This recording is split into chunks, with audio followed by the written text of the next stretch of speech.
तो north east series में आपका स्वागत है। तो इसमें हम क्वेश्चंस देखने वाले हैं, ठीक है। एमसीक्यू टाइप क्वेश्चंस होंगे, रेशनली के साथ होगा ये पूरा। तो इसमें पहला क्वेश्चन है हमारा कि nurse is caring for a client schedule for removal of pituitary gland, the nurse should be particularly alert for. तो एक नर्स है क्लाइंट की केयर कर रही है, ठीक है, जिसका क्या हुआ है, रिमूवल ऑफ पिट्यूटरी ग्लैंड को रिमूव कर दिया है। तो सबसे पहले आप नर्स का ध्यान किस चीज़ पे जाना चाहिए, ठीक है, किस चीज़ पर्टिकुलरली उसका ध्यान रहना चाहिए। तो उसके ऑप्शन है nasal congestion, abdominal tenderness, muscle tetani या फिर ओलिगोरिया। तो जो इसका राइट आंसर है वो है ए, दैट इज नेजल कंजेशन। क्योंकि देखो पिट्यूटरी ग्लैंड को क्या किया है, रिमूव किया है, ठीक है, किससे, बाय ट्रांसफिनोइडल अप्रोच, ठीक है। ट्रांसफिनोइडल अप्रोच से किया है, यानी कि नोज से होते हुए कहाँ गए हैं, पिट्यूटरी के पास गए हैं। तो इसमें नेजल कंजेशन जो है क्या कर सकता है, वो एयरवे को इंटरफेयर कर सकता है। तो इसीलिए ऑप्शन ए क्या है, नेजल कंजेशन राइट आंसर है, ठीक है, क्योंकि ये डायरेक्टली एसोसिएटेड है किससे, पिट्यूटरी ग्लैंड से। ये तीनों नहीं है, क्योंकि एब्डोमिनल टेंडरनेस, मसल टिटेनी और ओलिगोरिया, इससे आप ज़्यादा कुछ कर नहीं सकते। लेकिन अगर नेज़ल कंजेशन देखने को मिल रहा है, यानी कि उसका एयरवे क्या हो सकता है, ब्लॉक हो सकता है। तो इसीलिए इस पे ध्यान देना है। नेक्स्ट क्वेश्चन पे चलते हैं। तो next question is a client with cancer is admitted to oncology unit, state lab values reveal HB कितना है, HBB इज़ 12.6, WBC 6500, पोटेशियम 1.9 है, यूरिक एसिड 7 है, सोडियम 136 है एंड प्लेटलेट्स 1,78,000 है। The nurse evaluate that the client is experiencing which of the following, hyponatraemia, hypokalaemia, myelosuppression या फिर leukocytosis. तो हमें बताना है कि ये लैब वैल्यूज़ हैं, इसमें आपको देखना है और बताना है कि पेशेंट को क्या हो रहा है, ठीक है, पेशेंट को क्या हुआ होगा। तो इसका राइट आंसर है हाइपोकैलेमिया, ठीक है। हाइपोकैलेमिया, आप लैब वैल्यूज़ देखो और यहाँ पे आपको साफ देखने को मिलेगा कि पेशेंट को क्या हुआ है, हाइपोकैलेमिया हुआ है। क्योंकि जो अदर फाइंडिंग्स हैं ये क्या है, नॉर्मल है, ठीक है, these are the normal, but जो पोटेशियम का वैल्यू है वो यहाँ पे कम है उसके नॉर्मल वैल्यू से। जो नॉर्मल पोटेशियम का वैल्यू होता है वो होता है हमारा 3.5 से लेके 5.5 तक, ठीक है, आई गेस इतना ही होता है, बट स्टार्टिंग 3.5 से ही है। तो इसीलिए पेशेंट को क्या हो रहा है, हाइपोकैलेमिया हुआ है। Option next question is A 24-year-old female client is scheduled for surgery in morning. Which of the following is primary responsibility of the nurse? एक 24 साल की महिला है, ठीक है, जिसकी क्या होने वाली है, सर्जरी होने वाली है सुबह। तो सबसे प्राइमरी रिस्पॉन्सिबिलिटी नर्स की क्या होगी। So the correct answer is taking vital science, क्योंकि वाइटल साइंस बहुत इंपॉर्टेंट है, ठीक है। जो प्राइमरी रिस्पॉन्सिबिलिटी है, कभी भी आप कोई भी प्रोसीजर करने जा रहे हो, कुछ भी करने जा रहे हो, तो सबसे पहले आपको क्या लेना होता है, वाइटल साइंस लेना होता है।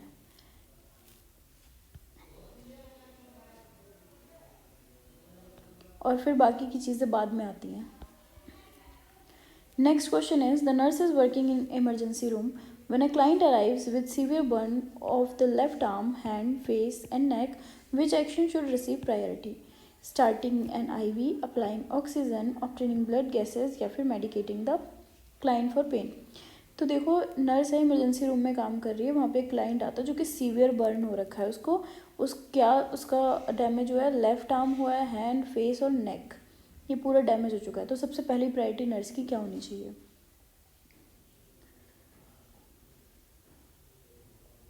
सो the right answer is applying oxygen, ठीक है। कैसे कि देखो, एक मिनट, हाँ, अप्लाइंग ऑक्सीजन, अब इसमें आप क्या देख रहे हो, जो क्लाइंट है उसका आपने देखा कि नेक भी जला हुआ है, ठीक है। तो एयरवे का असेसमेंट तो आपको करना पड़ेगा, एयरवे असेसमेंट, ठीक है। उसके बाद एयरवे असेस कर रहे हो, अब क्योंकि उसका नेक भी जला हुआ है तो कॉमन सेंस है और कि भाई उसका जो एयरवे है वो इंटरफेयर हो रहा है, वो प्रॉपर नहीं है, ऑक्सीजन की कमी कहीं ना कहीं होगी ही, ठीक है, क्योंकि डैमेज हुआ है। तो आप क्या करोगे, उसे सप्लीमेंटल ऑक्सीजन दोगे, ठीक है। इस केस में आप क्या दोगे, सप्लीमेंटल ऑक्सीजन।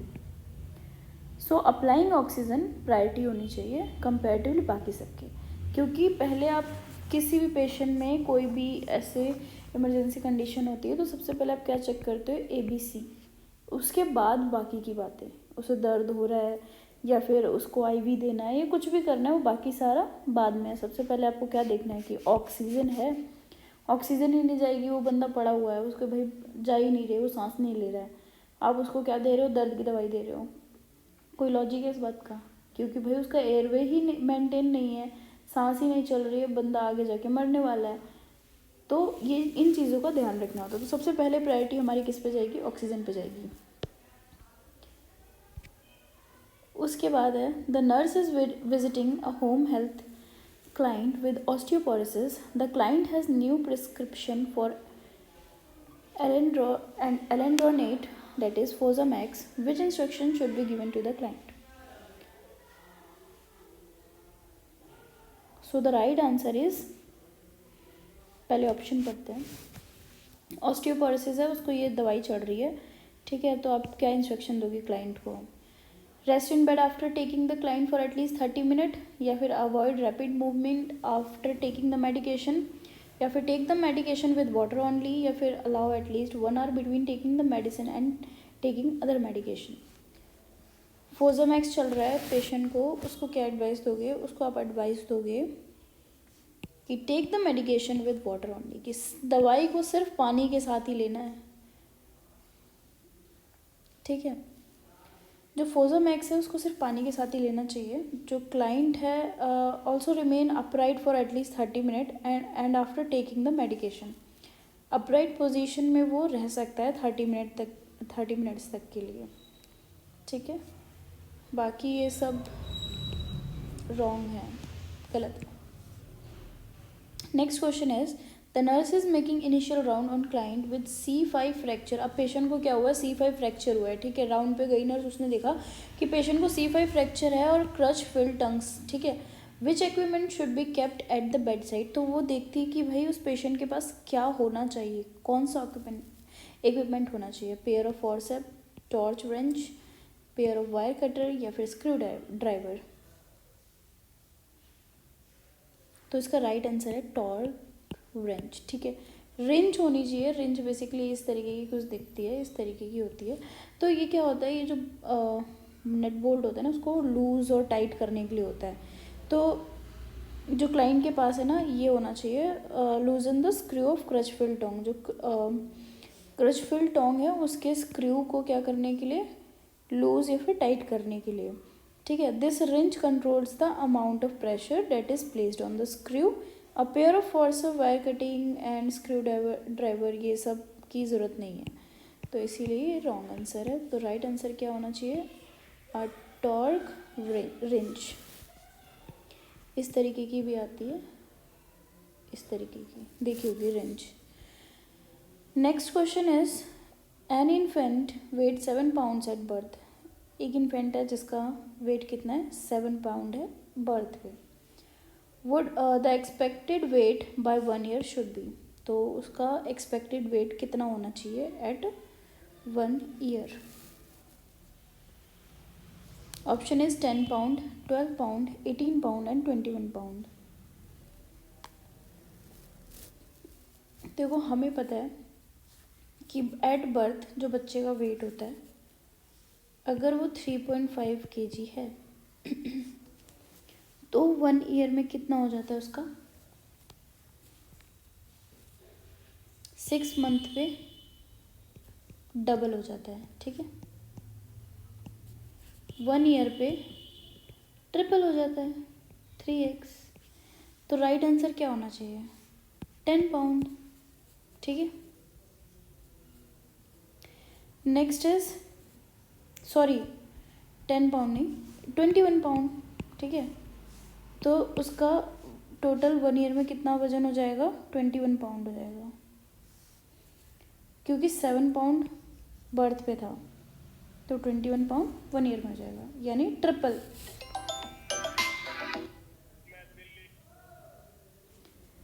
उसके बाद next question is, a client is admitted with Ewing sarcoma, which symptom would be expected due to this tumor location? तो एक पेशेंट है जिसको विंग सार्कोमा हो रखा है, तो क्या सिम्टम्स आपको देखने को मिलेंगे due to this tumors location? Hemiplegia, aphasia, nausea या फिर बोन पेन?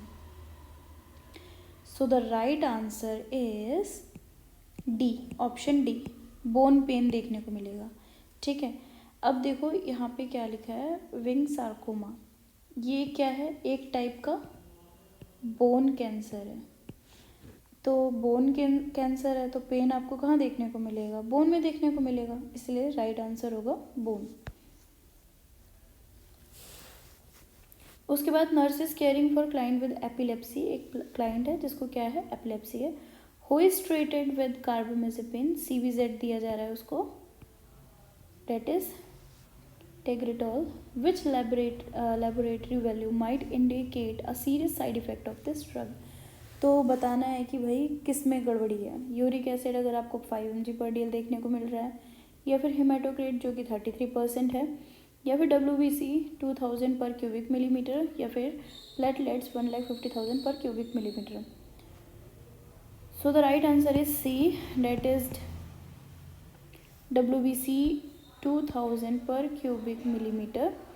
देखो जो टेग्रेटोल है, ठीक है, ये क्या है, ये सप्रेस करती है, कैन सप्रेस बोन मैरो, ठीक है, कैन सप्रेस बोन मैरो। अब बोन मैरो को सप्रेस करेगा तो इससे क्या हो जाएगा, डिक्रीज हो जाएगा WBC का काउंट, ठीक है। इसीलिए आपको कितना देखने को मिल रहा है, 2000 पर क्यूबिक मिलीमीटर देखने को मिल रहा है।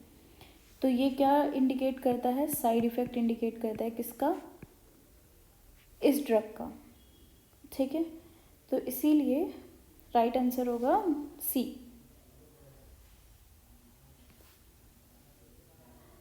और अगर A की बात करें, A और D क्या है, नॉर्मल लिमिट्स में है, एंड B क्या है, लोअर लिमिट ऑफ नॉर्मल है, ठीक है। 10th की बात करते हैं, 10th क्वेश्चन की। इसमें पूछा गया हमसे कि 6 month old client is admitted, 6 महीने का क्या है, बच्चा है, ठीक है, चाइल्ड है, with possible intussusception, which question during the nursing history is least helpful in the obtaining information regarding this diagnosis? तो कौन सा क्वेश्चन लीस्ट हेल्पफुल होगा इस पूरे डायग्नोसिस में? आपको बताना 6 महीने का बच्चा है, तो आप उसे क्या पूछोगे, tell me about his pain. उसकी मम्मी से पूछोगे, what does his vomit look like, describe his usual diet, have you notice change in his abdominal size? So the right answer is C, describe his usual diet. देखो 6 महीने का बच्चा है, वो क्या पिएगा, दूध ही पिएगा, ब्रेस्ट फीड कर रहा होगा। आफ्टर 6 मंथ हम उसको लाइट फूड देना शुरू करते हैं, ठीक है, दाल का पानी, ये सब। तो ये सबसे यूजलेस, मतलब लीस्ट हेल्पफुल क्वेश्चन होगा इंटुससेप्शन के केस में, क्योंकि देखो पेन भी होगा बच्चे को, उसके वॉमिट को का कलर भी देखेंगे हम, और एब्डोमिनल साइज को भी नोटिस करेंगे, बढ़ रहा है या घट रहा है, क्या है, ठीक है। बट हम उसे ये नहीं पूछेंगे कि यूजुअल डाइट क्या है उसका, तो ये लीस्ट हेल्पफुल होगा, मतलब इससे रिलेटेड नहीं है ये। So the right answer is option C। Next question is, the nurse is assisting a client with diverticulosis. अब एक पेशेंट है जिसको क्या हो रखा है, डाइवर्टिकुलोसिस हो रखा है, टू सेलेक्ट अप्रोप्रिएट फूड। बताना है कि उसके लिए क्या अप्रोप्रिएट फूड होगा, ठीक है। साथ में हमें इस क्वेश्चन में क्या बताना है, which food should be avoided, कौन सा खाना उसे अवॉइड करना है। So the option is bran, fresh peaches, cucumber salad and yeast rolls. So the right answer is option C, that is cucumber salad. हमें उसको बोलना है कि आपको क्या नहीं खाना है, आपको कुकुम्बर सैलेड नहीं खाना है, ठीक है। सी ऑप्शन राइट है। तो जो डायवर्टिकुलाइटिस होता है उसमें जो फूड होते हैं ना जिनमें सीड्स होते हैं उनको अवॉइड करना होता है, तो इसीलिए ये right option C is the right answer. अब आप बोलोगे फ्रेश पीचेस, इसमें तो सीड होता है, बट उस सीड को आप खा नहीं जाते ना, उसको आप निकाल के फेंक देते हो। और आफ्टर ऑल ये फ्रूट है, फ्रूट क्या करेगा, प्रिवेंट करेगा कॉन्स्टिपेशन में, तो इसीलिए पीचेस आंसर नहीं हो सकता है। Next question is a client has rectal cancer, is schedule for an abdominal perineal resection, what should the priority nursing care during the post op period. ठीक है, रेक्टल कैंसर होने वाला है, सॉरी रेक्टल कैंसर है client को, तो उसका